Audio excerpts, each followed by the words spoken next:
दिल्ली के शिक्षा सचिव अशोक कुमार जी, एजुकेशन डायरेक्टर महोदय, सभी ऑफिसर्स, प्रिंसिपल, टीचर्स, मैं देख रहा हूं खूब सारे पेरेंट्स भी आए हुए हैं और सभी प्यारे प्यारे बच्चों, आप सब लोगों को मेरा नमस्कार, सबको मेरा प्रणाम।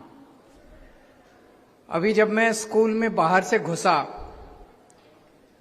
पहली नजर जब बिल्डिंग में पड़ी, जैसे मैं गाड़ी से नीचे उतरा, मैं यकीन के साथ कह रहा हूं, मेरे मुंह से यही निकला, oh wow what a school.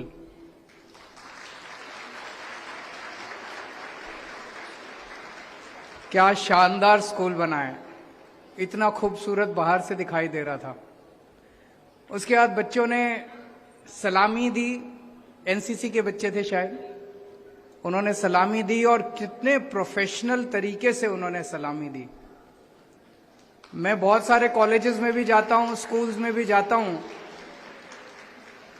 तो बच्चों के सिंक्रोनाइजेशन में, इसमें कई सारी कमियां होती हैं, लेकिन क्या शानदार तरीकों से बच्चों ने सलामी दी।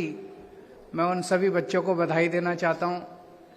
फिर जब अंदर अभी हम राउंड लगा रहे थे, इतनी फैसिलिटीज, इतना शानदार स्कूल, तो तब मैं एक बार तो मेरे मन में आया, काश मैं भी ऐसे ही स्कूल में पढ़ा होता। मैं हिसार का रहने वाला हूं और हिसार के सबसे बेस्ट प्राइवेट स्कूल में मैंने शिक्षा प्राप्त की थी, लेकिन वो सबसे बेस्ट प्राइवेट स्कूल भी इतना बेस्ट नहीं था जितना आपका स्कूल है। बहुत शानदार स्कूल है। सभी बच्चों को, सभी पेरेंट्स को, सभी टीचर्स को बहुत बहुत बधाई कि आपको इतना शानदार स्कूल मिला है। मुझे पता चला यहाँ पे 54 से ज्यादा क्लासरूम्स हैं, 2 बड़ी बड़ी लाइब्रेरीज हैं, 13 से ज्यादा लेबोरेटरीज हैं। अभी हमने कंप्यूटर लैब देखी, उसी तरह की 13 लेबोरेटरीज हैं अलग अलग, और 18 एक्टिविटी हॉल हैं, एक मल्टीपर्पज हॉल है। इतनी शानदार फैसिलिटीज। दिल्ली के जो बड़े से बड़े नामी गिरामी स्कूल भी हैं, मैं आपको चैलेंज कर सकता हूं, वहां भी इतनी फैसिलिटीज नहीं होंगी जितनी आज आपके स्कूल के अंदर है। तो अब हमारी कोशिश है कि दिल्ली के बच्चों को बेस्ट से बेस्ट शिक्षा मिलनी चाहिए, चाहे कोई अमीर का बच्चा हो, चाहे गरीब का बच्चा हो, सब लोगों को अच्छी से अच्छी शिक्षा मिलनी चाहिए। यहां पे 1200 के करीब बच्चे एडमिशन लेंगे। और अभी परसों हम लोग किराड़ी गए थे। किराड़ी में हम लोगों ने 4 नए स्कूल्स का उद्घाटन किया। उन 4 नए स्कूल्स में 10,000 बच्चे पढ़ेंगे। पिछले 1 साल के अंदर मैं कैलकुलेट कर रहा था, हमने दिल्ली में इतने स्कूलों का उद्घाटन किया है जिसमें लगभग 1,00,000 1.5 लाख बच्चे पढ़ेंगे। इतनी तेजी के साथ दिल्ली के अंदर एजुकेशन के इंफ्रास्ट्रक्चर को बढ़ाया जा रहा है। इतने सारे नए नए सरकारी स्कूल खोले जा रहे हैं, इतने बड़े स्तर के ऊपर मौजूदा सरकारी स्कूल के इंफ्रास्ट्रक्चर को अच्छा किया जा रहा है। यही स्कूल मुझे बताया गया 1997 में बना था। इसकी बिल्डिंग जो है जर्जर हो गई थी, इसको अनसेफ डिक्लेयर कर दिया गया था, और उस बिल्डिंग को तोड़ के आज ये नई शानदार इमारत बनाई गई है। इसी तरह से पूरी दिल्ली के अंदर जहां जहां सरकारी स्कूल खराब हो गए थे, टूट गए थे, लगभग सभी बिल्डिंग्स को तोड़ के नई बिल्डिंग्स का निर्माण किया जा रहा है, जिसकी वजह से बच्चों को और टीचर्स को कॉन्फिडेंस आ रहा है और अच्छी पढ़ाई हो रही है और अच्छे नतीजे आने लगे हैं। पहले क्या होता था कि एक प्राइवेट स्कूल का बच्चा, एक सरकारी स्कूल का बच्चा आपस में मिलते थे, तो सरकारी स्कूल के बच्चे में एक हीन भावना होती थी। वो जिस स्कूल में जाता था, टेंट वाला स्कूल होता था, टिन वाला स्कूल होता था। प्राइवेट स्कूल में जो बच्चा जाता था, उसकी शानदार बिल्डिंग होती थी, शानदार एजुकेशन होती थी, शानदार नतीजे आते थे। तो एक सरकारी स्कूल के बच्चे में हीन भावना होती थी। अब वो खत्म हो गई है। अब मैं सरकारी स्कूल के बच्चों से इंटरैक्ट करता हूं, क्या शानदार फर्राटे की अंग्रेजी में कई सारे बच्चे बात करते हैं। नीट में क्लियर कर रहे हैं, नीट के मेडिकल में जा रहे हैं, आईआईटी में जा रहे हैं, इंजीनियर बन रहे हैं। अलग अलग स्ट्रीम्स के अंदर अब हमारे सरकारी स्कूलों के बच्चे जा रहे हैं। अब मैं कह सकता हूं कि सरकारी स्कूल का बच्चा भी फक्र से कॉलर ऊंची करके कह सकता है कि मुझे गर्व है कि मैं सरकारी स्कूल में पढ़ता हूं, दिल्ली के सरकारी स्कूल में पढ़ता हूं। जिस तरह की फैसिलिटीज आज हमारे बच्चों को मिल रही हैं, ये फैसिलिटीज किसी भी प्राइवेट स्कूल के बच्चों को आज नहीं मिल रही। और हमारे लिए सबसे बड़ा पुण्य का काम है गरीबों के बच्चों को अच्छी शिक्षा देना। मुझे लगता है इससे बड़ा पुण्य का काम नहीं हो सकता। मुझे लगता है जब मेरी मौत आएगी तो मुझे इस बात की संतुष्टि होगी कि मैंने हजारों लाखों बच्चों को अच्छी शिक्षा देने के लिए दिल्ली के अंदर इंतजाम किया। कम से कम मेरी जिंदगी इतनी तो काम आई। तो ये बहुत पुण्य का काम है। जब हमारी सरकार बनी थी, हमने भी एक सपना देखा था। हमने सपना देखा था कि सबको समान शिक्षा मिलनी चाहिए, चाहे अमीर का बच्चा हो चाहे गरीब का बच्चा हो, सबको समान शिक्षा मिलनी चाहिए। उस वक्त समझ नहीं आता था, हमारे अंदर नीयत तो थी, हम करना तो चाहते थे, लेकिन ये कैसे होगा बड़ा मुश्किल नजर आता था, बड़ा मुश्किल लगता था। लेकिन नीयत थी, लगे रहे। आते ही बजट खूब बढ़ा दिया हम लोगों ने। शिक्षा के ऊपर खर्च होने वाला पैसा दिल्ली बजट खूब बढ़ा दिया। पहले भी उतना ही बजट होता था, अब भी उतना ही बजट था। प्रायोरिटी अलग अलग थी। पहले अनाप शनाप की बेफिजूल चीजों के ऊपर पैसा खर्च होता था। हमने तय किया भाई बाकी सारी चीजें तो बाद में भी हो जाएंगी, सबसे पहले बच्चों को अच्छी शिक्षा का इंतजाम करना है। आते ही हमने दिल्ली में शिक्षा का बजट पहले 5,000 करोड़ था। जब हमारी 2015 में सरकार बनी, उसके पिछले साल 5,000 करोड़ का बजट था। आते ही पहले साल में हमने उसको 10,000 करोड़ का बजट कर दिया, एक स्ट्रोक के अंदर। तब इतने सारे सरकारी स्कूल बनने लगे। ऐसे ही नहीं बन रहे इतने सारे अच्छे अच्छे, इतनी सुविधाएं जो मिल रही हैं, पैसा खर्चना पड़ता है। आपको जान के ताज्जुब होगा, अभी देश का बजट आया है, पूरे देश का, केंद्र सरकार का। केंद्र सरकार के बजट में पूरे देश के लिए शिक्षा और स्वास्थ्य के लिए, स्कूलों और अस्पतालों के लिए मात्र 4% बजट है पूरे देश का। और दिल्ली में हम दिल्ली के बजट का 40% हिस्सा शिक्षा और स्वास्थ्य के ऊपर, स्कूल और अस्पताल के ऊपर खर्च करते हैं। इसलिए इतनी शानदार स्कूल बन रहे हैं, इतने शानदार अस्पताल बन रहे हैं, मोहल्ला क्लिनिक बन रहे हैं। तो जब हमारी सरकार बनी, हमारा मकसद था कि सबके गरीबों के बच्चों को भी अच्छी शिक्षा मिले।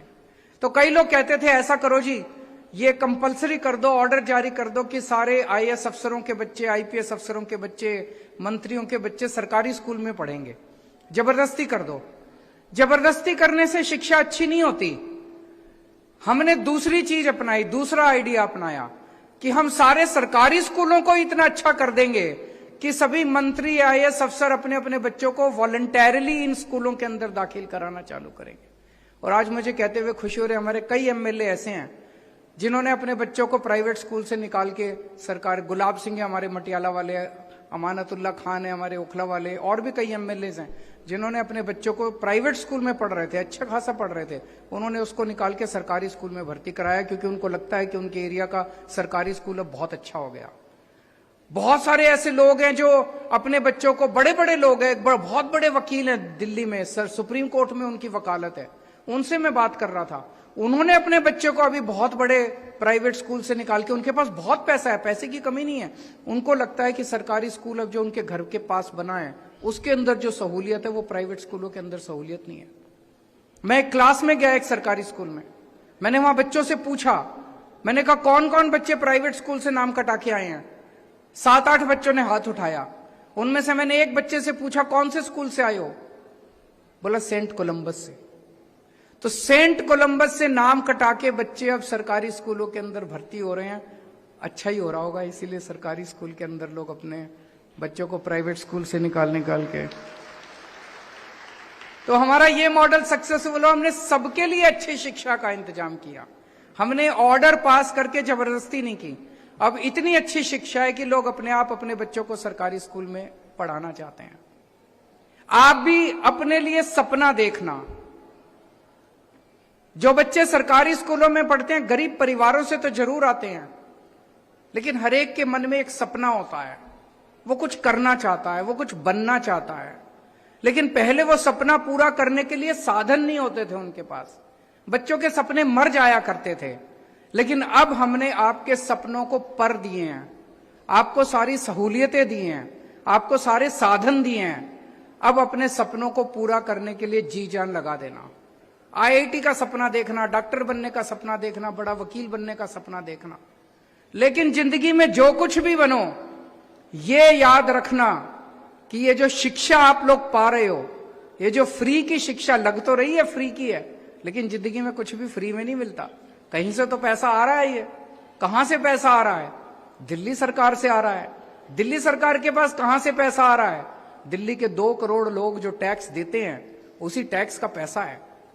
और टैक्स गरीब से गरीब आदमी भी देता है। हमें कई बार लगता है अमीर आदमी इनकम टैक्स देते हैं, गरीब से गरीब आदमी भी जब बाजार से माचिस खरीद के लाता है, जब बाजार से पेंसिल पेन कुछ भी सामान खरीदता है, उसके ऊपर जीएसटी देता है, न जाने एक्साइज देता है, कितनी तरह के टैक्स देता है।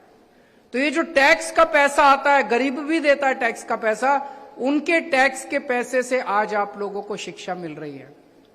तो आप चाहे डॉक्टर बनो आगे बढ़ के, चाहे इंजीनियर बनो, चाहे वकील बनो, चाहे जिस भी क्षेत्र में जाओ, देश को नहीं भूलना। इस देश ने आपको अच्छी शिक्षा दी है। मेरे मन में भी हमेशा देश के लिए वही भावना रहती है। मैं आईआईटी खड़गपुर से पढ़ा हूं। आईआईटी खड़गपुर में 89 में पास आउट किया था मैंने, मैकेनिकल इंजीनियरिंग की थी आईआईटी खड़गपुर से।